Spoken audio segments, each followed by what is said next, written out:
प्यारे विद्यार्थी नमस्कार। स्वागत है आप सभी का अपने YouTube चैनल पीके पे एजुकेशन पर। तो आज मैं आपके सामने बेहद इंपॉर्टेंट प्रश्न लेकर आया हूं। तो आज का सेशन है जो मोस्ट इम्पोर्टेंट रहने वाला है, क्योंकि इसमें जो 2024 में पूछे हुए प्रश्न है जो आपके लेकर आया हूं। यदि आप किसी भी एग्जाम की तैयारी कर रहे हैं तो आपके लिए जो हेल्पफुल है जो रहने वाला है। तो बिना टाइम वेस्ट किए सीधे ही चलते हैं अपने प्रश्नों पर।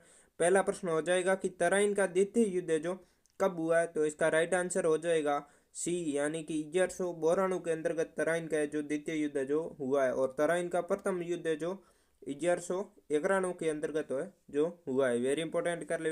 अगला प्रश्न है कि महाराणा सांगा व बाबर के मध्य युद्ध जो किस स्थान पर लड़ा गया था। तो ध्यान रखना, खानवा का युद्ध हुआ था, यानी खानवा नामक स्थान पर लड़ा जाने के कारण ये खानवा का युद्ध कहलाया। और ये हुआ है अपने 17 मार्च 1527 को है जो युद्ध हुआ है। वेरी इंपॉर्टेंट प्रश्न है। और महाराणा सांगा और बाबर के मध्य जो युद्ध हुआ है इसमें बाबर की हुई है, जीत हुई है। और इसके अंतर्गत ध्यान रखना, बाबर ने एक पद्धति अपनाई थी, उस जीत के कारण ही यह प्रसिद्ध युद्ध कहलाया, वो है तुलगुमा पद्धति पूछी जाती है। वेरी इंपॉर्टेंट कर ले हुए, तुलगुमा पद्धति। अब अगले प्रश्न की ओर चलते हैं। तो अगला प्रश्न हो जाएगा हमारा कि गोविंद गुरु ने कौन सी संस्था की स्थापना की है। तो संत सभा है उसकी स्थापना किन्होंने की है, गोविंद गुरु ने की है। इसका राइट आंसर हो जाएगा बी। और आपको अंत में यह भी बताना है कि आपके इनमें से कितने क्या सही हो रहे हैं। अगला प्रश्न है कि पाबू जी की घोड़ी का नाम है जो क्या था। तो पाबू जी की घोड़ी का नाम हो जाएगा अपने केसर कालमी। वेरी इंपॉर्टेंट कर ले। अगले प्रश्न की ओर चलते हैं। अगला प्रश्न हो जाएगा हमारा, वो है कि हरकेली नाटक के रचयिता है जो कौन थे। तो इसका राइट आंसर हो जाएगा विग्रह चतुर्थ है जो हरकेली नाटक है उसके रचयिता है, यानी बी इसका राइट आंसर। अगले प्रश्न है कि गांगरोन दुर्ग जिस कोटि में आता है वह है, यानी कि किस श्रेणी के अंतर्गत है आता है गांगरोन का दुर्ग। तो वो आ जाएगा हमारा जल दुर्ग, यानी कि जो जल दुर्ग के आसपास होता है उसे जल दुर्ग ही कहते हैं। अगला हो जाएगा कि वह स्थान जहाँ पटुओं की हवेलियाँ स्थित है वह है, और इसका राइट आंसर हो जाएगा जैसलमेर है, जहाँ पर पटुओं की है जो हवेलियाँ स्थित है। अगले प्रश्न की ओर चलते हैं। तो अगला प्रश्न हो जाएगा हमारा, एरिनपुरा में 1857 की क्रांति का प्रारंभ है जो हुआ। तो इसका राइट आंसर हो जाएगा 21 अगस्त 1857 को एरिनपुरा के अंतर्गत है जो क्रांति हुई। ये प्रश्न है जो पूछा जाता है। तो ध्यान रखना, जो राजस्थान में क्रांति की शुरुआत हुई है वो कहाँ से हुई है। तो वो हुई है नसीराबाद से।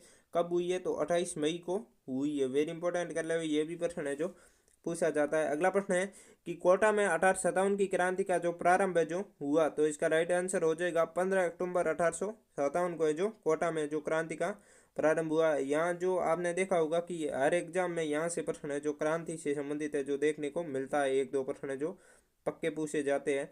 तो अगला प्रश्न हो जाएगा कि कोटा में विद्रोह का नेतृत्व किसने किया। तो कोटा के अंतर्गत विद्रोह का नेतृत्व है जो लाला जयदयाल और मेहराब अली खां है, इन्होंने इसका है जो विद्रोह किया, यानी कि ए और दो दोनों। इसके साथ ही जयदयाल और मेहराब, और आपको पता है कि इसमें जयदयाल को है जो तोपों से उड़ा दिया गया था। वेरी इंपॉर्टेंट कर ले, ये जयदयाल है जो रिसालदार के पद पर था। ये भी प्रश्न है जो पूछा जाता है कि किस पद पर है जो ये कार्य करता था। अगले प्रश्न की ओर चलते हैं। अगला प्रश्न हो जाएगा हमारा कि आंतरिक अपक्रम वाली नदी है जो नहीं है, यहाँ पर नहीं है पूछा। वेरी इंपॉर्टेंट कर लगा ले, इस प्रश्न को कई बार है जो पूछा हुआ है, एक नहीं 10 बार है जो कम से कम इसे पूछ लिया गया। तो रूपनगढ़ ये भी आंतरिक प्रवाह वाली हो जाएगी, कांकनी भी हो जाएगी, मेढा भी हो जाएगी, और पार्वती है जो इसका राइट आंसर हो जाएगी, यानी ये आंतरिक प्रवाह की नदी है जो नहीं है। ये आपको बताना है कि जो अपास क्षेत्र है उसमें बंगाल की खाड़ी में गिरने वाली नदी है, और चंबल की एक प्रकार की सहायक नदी है जो हो जाएगी। अगला प्रश्न है कि राजस्थान की सबसे बड़ी मीठे पानी की झील है जो कौन सी है। तो इसका राइट आंसर हो जाएगा जय समंदी। यहीं आपको यदि मीठे पानी की जगह सबसे बड़ी खारे पानी की पूछ ले तो हो जाएगी सांबर है जो हो जाएगी। वेरी इंपॉर्टेंट लगा ले इस प्रश्न को। और ये पुष्कर है जो आपको पता है कि इसके अंतर्गत जो अपने दीपदान किया जाता है कार्तिक पूर्णिमा को, इसके लिए जो पुष्कर है जो प्रसिद्ध है। और पुष्कर जो मेला है वो रंगीला महोत्सव भी है जो कहा जाता है राजस्थान में। वेरी इंपॉर्टेंट कर ले, और ये अजमेर के अंतर्गत स्थित है। अगले प्रश्न की ओर चलते हैं। अगला प्रश्न हो जाएगा हमारा कि महाराणा प्रताप का जन्म है जो कहाँ हुआ है। तो इसका राइट आंसर हो जाएगा कुंभलगढ़ दुर्ग के कटारगढ़ महल के अंतर्गत हुआ है। यहाँ कटारगढ़ दुर्ग है, ये इसका राइट आंसर नहीं होगा, यहाँ पर कुंभलगढ़ दुर्ग है जो हो जाएगा। और कब हुआ है तो ध्यान रखना 9 मई 1540 को है इनका जन्म हुआ है। वेरी इंपॉर्टेंट लगा ले इस प्रश्न को। 9 मई 1540 को जन्म हुआ है। अगला प्रश्न है कि बनी ठनी चित्र किस शैली का है? तो बनी ठनी चित्र हो जाएगा हमारा किशनगढ़ शैली का है। वेरी इंपॉर्टेंट कर ले, बनी ठनी किसका है? तो किशनगढ़ का हो जाएगा, सी इसका राइट आंसर। अगले प्रश्न की ओर चलते हैं। अगला प्रश्न हो जाएगा हमारा कि संविधान सभा की पहली बैठक है जो कब हुई है? यहाँ संविधान से संबंधित आपको हर एक एग्जाम में प्रश्न है जो देखने को मिलता है, इसलिए मैंने 4 से 5 आपके प्रश्न है जो हर एक शिफ्ट में आपको देखने को मिलेगा, हर एक एग्जाम में। अगला प्रश्न हो जाएगा, इसका राइट आंसर हो जाएगा हमारा 9 दिसंबर 1946 को संविधान सभा की पहली बैठक हुई थी और इसी दिन जो संविधान सभा का जो अस्थायी अध्यक्ष है सच्चिदानंद सिन्हा है उसको चुना गया था। अगला प्रश्न है कि भारत का संविधान कब अंगीकृत है जो हुआ है? तो 26 नवंबर 1949 को भारतीय संविधान है जो अंगीकृत हुआ है। ये प्रश्न है जो अच्छे प्रश्न है, एकदम आप इन्हें घोट के पी जाना है, प्रश्न 100% है जो आपके छपेंगे। अगला प्रश्न है कि भारतीय नागरिकों को कितने मौलिक अधिकार है जो दिए हुए हैं? तो भारतीय नागरिकों को वर्तमान में 6 मौलिक अधिकार है जो दिए हुए हैं और 7वां, पहले 7 थे मूल संविधान में, यदि आपको पूछे तो 7 है और वर्तमान में पूछे तो 6 है, क्योंकि 7वां जो संपत्ति का मौलिक अधिकार है वो हटा दिया गया है 44वें संविधान संशोधन द्वारा 1978 के अंतर्गत जो इसे हटा दिया गया। अगले प्रश्न की ओर चलते हैं। अगला प्रश्न हो जाएगा हमारा कि सोनारगढ़ का किला है जो किस जिले में स्थित है? तो इसका राइट आंसर हो जाएगा जैसलमेर के अंतर्गत है जो सोनारगढ़ का किला है, सी इसका राइट आंसर। वेरी इंपॉर्टेंट कर ले इस प्रश्न को। अगला प्रश्न है कि राजस्थान में सर्वाधिक विकास है जो किस परिवहन का हुआ है?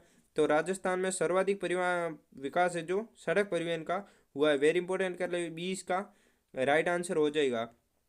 अगले प्रश्न की ओर चलते हैं।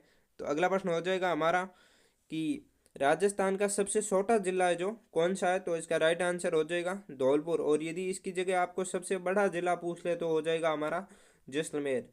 वेरी इंपॉर्टेंट कर ले, जैसलमेर है जो सबसे बड़ा जिला और सबसे छोटा जिला है जो धौलपुर है। अगला प्रश्न है कि नीलगिरी और हिमालय के मध्य सर्वोच्च चोटी है जो कौन सी है? तो इसका राइट आंसर हो जाएगा गुरु शिखर, और इसकी ऊंचाई है जो कितनी है? तो आपको ध्यान रखना है 1722 मीटर जो इसकी ऊंचाई है। आपको कमेंट बॉक्स में ये बताना है कि अरावली पर्वतमाला की सबसे दूसरी ऊंची चोटी है जो कौन सी है। उसकी मैं आपको ऊंचाई बता देता हूँ, ऊंचाई हो जाएगी इसकी 1597। अब आपको बताना है कि ये ऐसी कौन सी चोटी है जो दूसरी ऊंची चोटी है। अगले प्रश्न की ओर चलते हैं। अगला प्रश्न हो जाएगा हमारा कि राजस्थान की जनसंख्या में वृद्धि दर 2011 में 21.31 पाई गई, जिसमें सर्वाधिक जनसंख्या वृद्धि दर निम्न में से किस जिले की? इसका आप सीधा सा मतलब समझे कि आपको ये पूछ रहा है कि सर्वाधिक जनसंख्या वृद्धि दर है जो कौन से जिले की है? तो आपको ध्यान रखना है बाड़मेर की सर्वाधिक जनसंख्या वृद्धि दर है जो किसकी है? बाड़मेर की। अगला प्रश्न है कि सन 2011 की जनगणना के अनुसार राजस्थान की कुल जनसंख्या है जो कितनी है? तो 6.85 करोड़ है जो राजस्थान की कुल जनसंख्या है 2011 की जनगणना के अनुसार। वेरी इंपॉर्टेंट कर लो, 20 का राइट आंसर हो जाएगा। कई बार ये प्रश्न जो पूछा जाता है। अगले प्रश्न की ओर चलते हैं। अगला प्रश्न हो जाएगा कि राजस्थान की जनसंख्या में वृद्धि दर है जो सन 2011 में 21.31 पाई गई, जिसमें सर्वाधिक जनसंख्या वृद्धि दर निम्न में से किस जिले की है? तो आपको बताना है कि आपको मैंने ये बता ही दिया कि बाड़मेर की है। एक बार और इसे देख ले, इंपॉर्टेंट प्रश्न है, हर एक एग्जाम में पूछा जाता है। और जनसंख्या हो जाएगी 6.85 करोड़। अगले प्रश्न की ओर चलते हैं। तो ये थे आज के इतने क्वेश्चंस, तो इम्पोर्टेंट है, ध्यान रखना है, घोट के पी जाना है। 100% है जो आपके एग्जाम में ये प्रश्न है जो छपेंगे। आपको बताना है कि आज का सेशन कैसा लगा, कमेंट बॉक्स में ज़रूर बताएं। अब मिलते हैं अगले वीडियो में, तब तक के लिए सभी को थैंक यू।